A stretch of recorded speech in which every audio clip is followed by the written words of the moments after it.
This is a normal looking fat bike, and this is everything but normal. That is the Cyrusher Trax. You guys have never heard about Cyrusher. They are known for very, what I call loud bikes. Yeah! Just check out this bright and vibrant frame. You're looking at that, you're gonna be happy. I'm happy. Look at my face. It's happy. This is just a really awesome bike. Got a lot of unique features that you don't see on a lot of bikes in this price range. And speaking of price, this is one of the more spendy bikes. That's around $2,500. So I want to start the review off by talking about all the unique things this bike has. Are you ready? Let's go. And the first thing is the frame. I already mentioned how colorful and bright it is, but look at the size of that. Look at this, just gonna grip it. And then they got this piece in the middle. At first I'm like, why are they doing that? Then the thought came to me, this is a step-through bike. Typically, these types of bikes aren't that stable. That second bar with those high-step or mid-step bikes, they add more stability. What I'm thinking is this piece is a little bit thicker and higher up to give it a little bit better balance. Because when I ride this without any hands, there's no wobble in the steering wheel. Oh yeah, it's nice. I can ride my bike with no handlebars.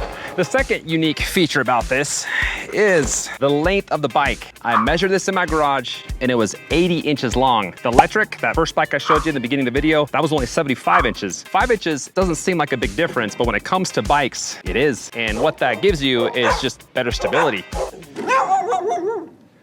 As the dog agrees. The last unique feature is the suspension. Let's start in the front, where you have motorcycle style suspension. Up top on the right, you can adjust it, and that is locked out. Turn it all the way left. Got some pretty good travel. Now this isn't really unique because a lot of bikes have hydraulic spring suspension, which is what we have here. But if you come back here with me, that's what makes this unique. This is air suspension. So you take this piece off and you got the air valve. So you can add air in, take it out, depending on what type of ride you like. But then it's got this switch, which I've never seen before. This adjusts the rebound, slow rebound, and this is fast rebound.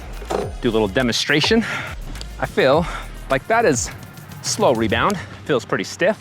Let's flip the switch.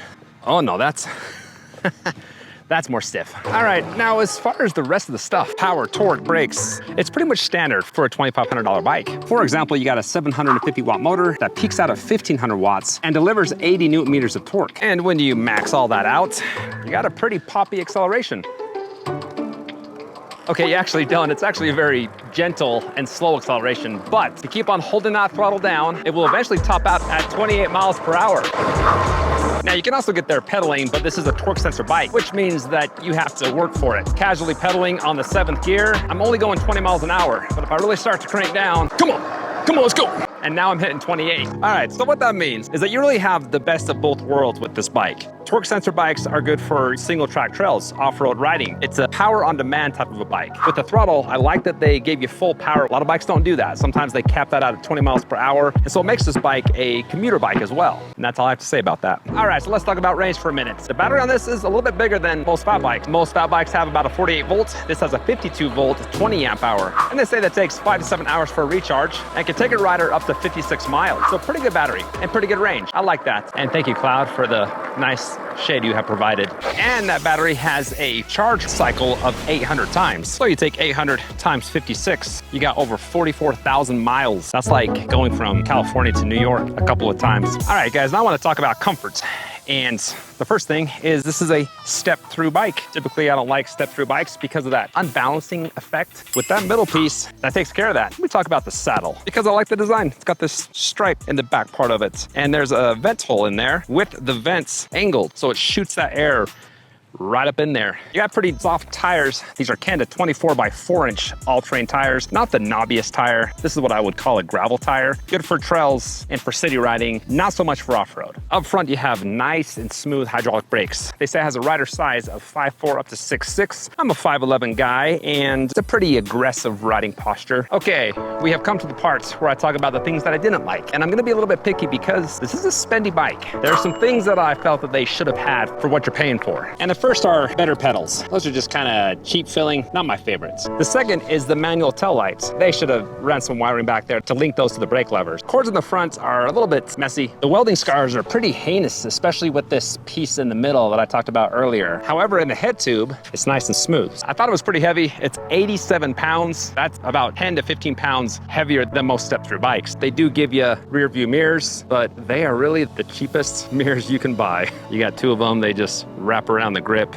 And speaking of the grips, this is a very big grip. If you use this for off-roading, you're not gonna like that bigger grip. You just get hand fatigue a lot easier than if it was something smaller. That's pretty much it. Those are all my dislikes. Now I wanna talk about the cockpit. You got some nice stuff in here. So the control pad, got two of them, one for the lights and the horn. You have plus and minus to change the pedal assist levels. In here, in the advanced settings, there's only one thing you can change, and that is the top speed of the bike. You got a pretty large color LCD screen. On the right side, you have a 9-speed trigger style shifter, and then a half twist throttle. And the grips, I talked about them earlier, they're bigger, but they do feel nice. Overall, thought it was a pretty good bike. A couple things they could fix, but as far as performance, it's hard to beat. If you want to see other bikes that I reviewed in the same price range, I got them up on the screen, so go check those out. As always, thanks for watching, and I'll see you next time.